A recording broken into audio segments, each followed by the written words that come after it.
pleased to be joined at this time by the entire broadcast team for Bills preseason football, which will be airing on our television partners, WIVB TV, this Friday night when the Bills travel to Detroit to take on the Lions. So joining us now, we have Steve Tasker on the show already, as we do every Monday to Friday. But now joining us is CBS play-by-play man for the NFL on CBS, Andrew Catalon, and the newest addition, Bills TV sideline reporter, but you know her from NFL Network as an analyst. It is Cynthia Frelund. Welcome, team. I'm stoked to be here. It's so fun. This is great. The band is back together. Yeah, Cynthia's all excited to be here. That'll last about 10 minutes once we actually start working together. She'll be calling her agent going, "What did you do to me?" Yeah. Well, you guys have your moments. We all know that. And Andrew, this is your 6th year with that, and I didn't realize it'd been. That's about right. 6 years. Does it feel like it's been 6 years? I guess it should. Yeah, first preseason year with you was 2015. So this is the 6th one because we didn't have one last year. But what's even crazier, Steve, is that it dawned on me that my first ever NFL game on CBS was with you in 2011. Which makes that 10 years ago now. Wow. Yeah, Andrew looked like he was 6 years old 10 years ago. Oh, man. Now, Cynthia, you're on the air, you're smooth, you're a pro. What about this sideline thing? Are you looking forward to this? Oh, first of all, I'm super excited to be able to experience any form of Bills Mafia in person. I've been kind of watching all of this mayhem from afar. I've never been to a game in Buffalo, so I'm very excited to come to Orchard Park because I need to see these fans up close and personal. I hear from them in my mentions on Twitter, and they're really being really sweet about this opportunity for me. I feel very, very lucky to have this opportunity, and I can't wait to meet the fans. I'm stoked. Right. Yeah, I'm kind of wondering because we know Cynthia's, and she's a self-admitted numbers nerd. So I'm not afraid in calling her that. So I'm wondering, when you guys go down to her, I mean, is the slide rule going to be out? Are we going to be coming up with algorithms on the fly here? What are we going to expect? Because you kind of bring a different dimension to sideline reporting, I think.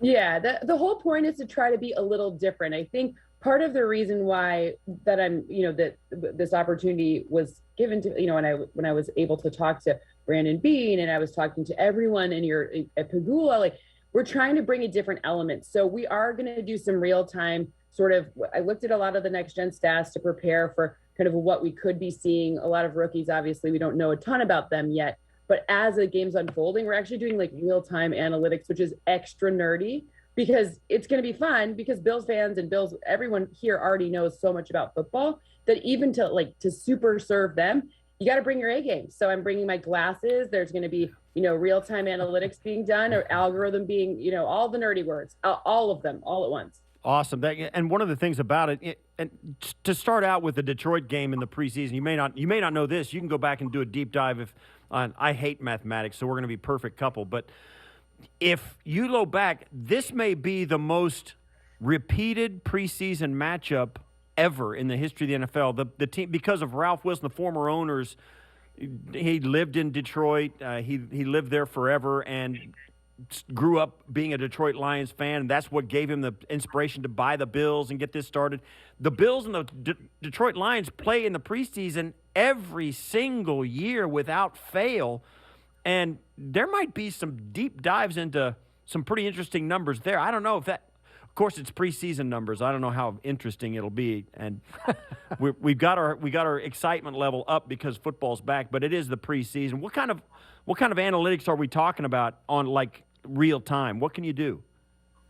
Well, the parts of the team that actually do play, typically the O-line will play most of the game. So that's an interesting kind of thing to watch. It sounds not super sexy at all, but the O-line's a huge factor in what will happen. And then seeing kind of rhythm and flow. So one of the things that I've been looking at this offseason is how much confusion there is pre-snap. Now, I think you're going to see, I am actually admittedly from Michigan, and I grew up watching these preseason games.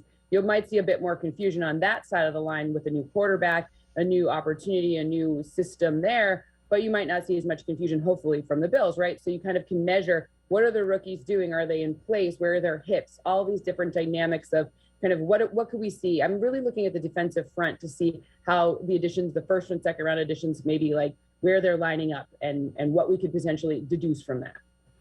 Andrew, we're seeing the trend growing in the preseason. Sean McVay has come out, said no Matthew Stafford for the entire preseason.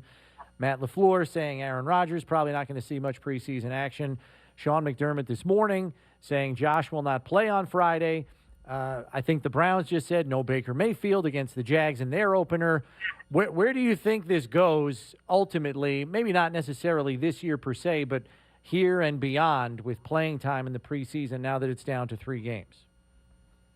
Well, first of all, I just want to say that I think the booth has about a 3rd grade math level. So it's very nice that Cynthia is now a part of the team because Steve and I need all the help we can get.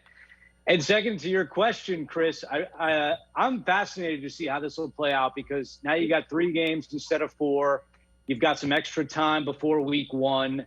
I really want to see how the coaches attack this. I mean, you kind of knew what was going to happen in the past. Like the first game was a quarter for the starters, then the second game maybe into the second quarter, then a half, and then nobody played in the 4th game. So what's that formula going to be this year in the preseason? And I think we're finding out early that a lot of these guys don't feel that they need the time in the preseason to get ready. I mean, after all, there was no preseason last year and everything seemed to go just fine once the season got underway in terms of timing and rhythm and getting everyone on the same page. So I think that these coaches probably learned a lot last year without the preseason. And also to the Bills' point, they have so much continuity. I mean, does Josh Allen need extra reps with Stephon Diggs this preseason? I mean, sure, they need to have a few, but I don't think they need as much as maybe you do in the past because so many players are returning from last year with Buffalo.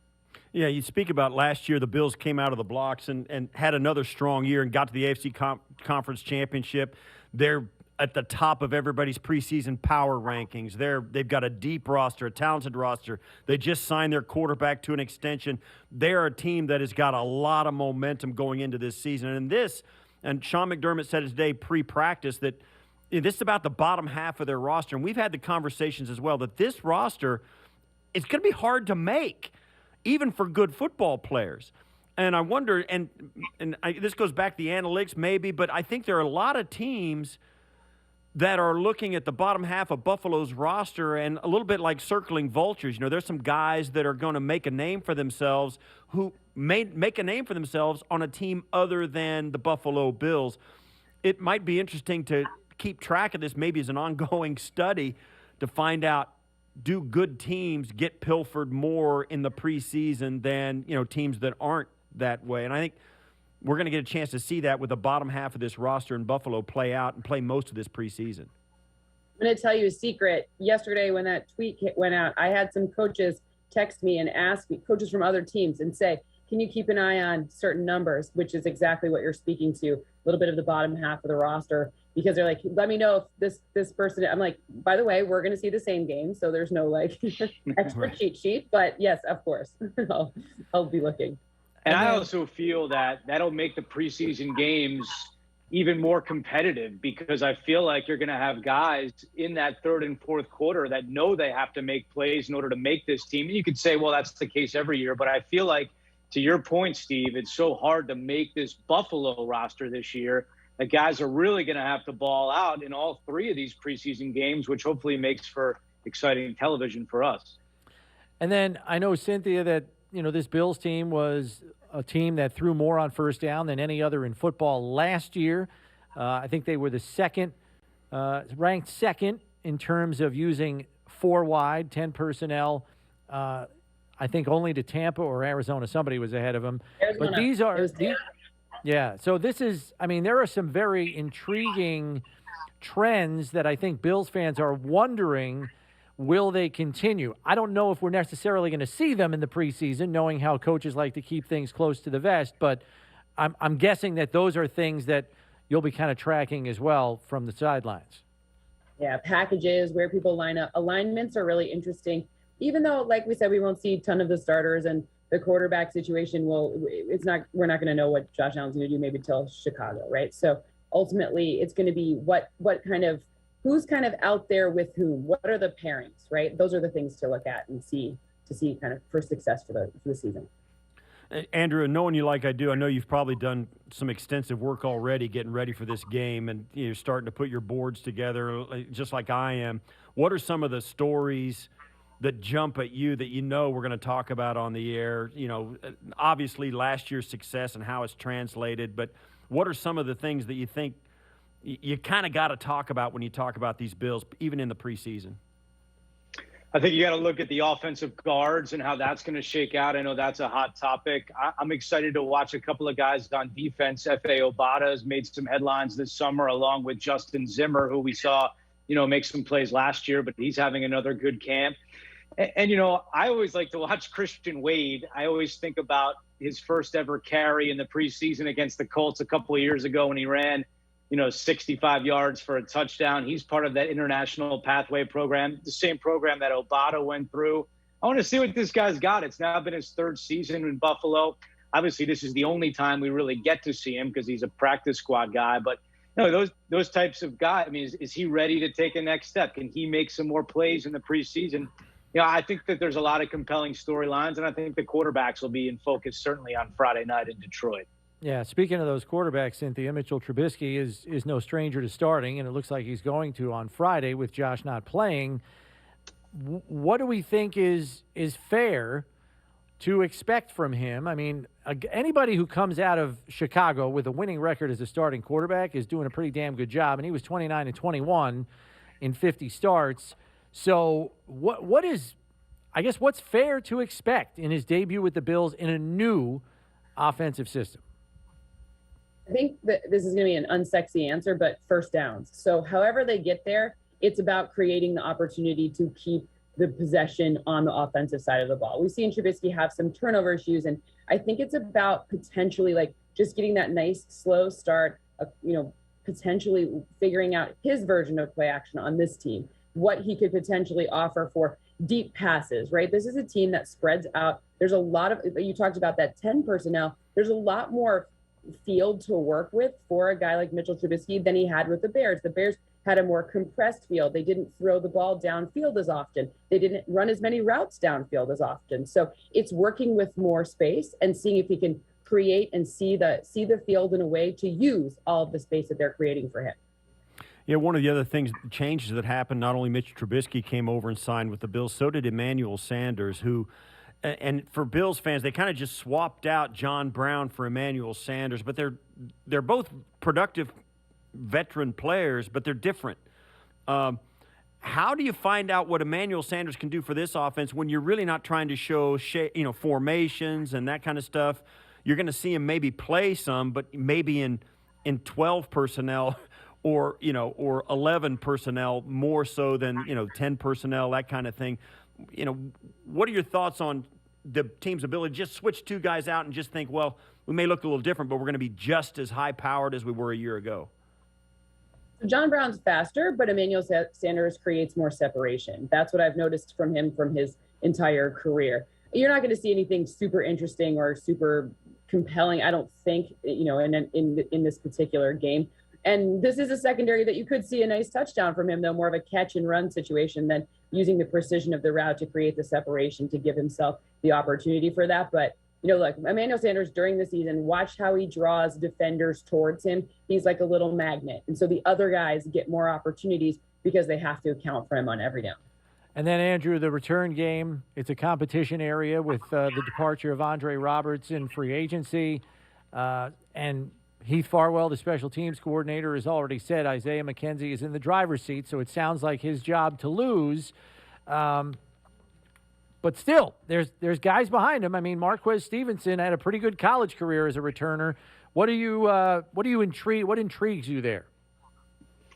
Yeah, I think that McKenzie needs to kind of establish that he can be in that driver's seat and take hold of the job. I mean, I feel like we all know he's going to be a guy on this team, so it'd be great to have him also excel in that role and take Andre Roberts' spot. But you're right, there's a couple of young guys that are going to be hungry to make a play on special teams, and I think special teams is an important part of the preseason. I mean, Steve obviously can tell you that better than anybody, but when you're competing for a roster spot, especially this year on this Buffalo team, those special teams plays at the end can really make or break your spot. I mean, that's where Heath's going to get involved and say, I really want this guy. And that's going to carry a lot of weight. So, the special teams plays this preseason, I know as Cynthia said, it's not maybe the most exciting thing other than watching Steve Tasker on special teams, but they are going to be very important plays this summer. One of the things that's hard about preseason, I'll just remind you, because it's been a while for all of us, but after watching the Dallas-Pittsburgh game, the Hall of Fame game, I got to remind us all, it's hard to kind of sometimes stay engaged in the preseason, but I remember this as a player and also as a broadcaster and a guy who was an established veteran as well as a young guy trying to prove himself.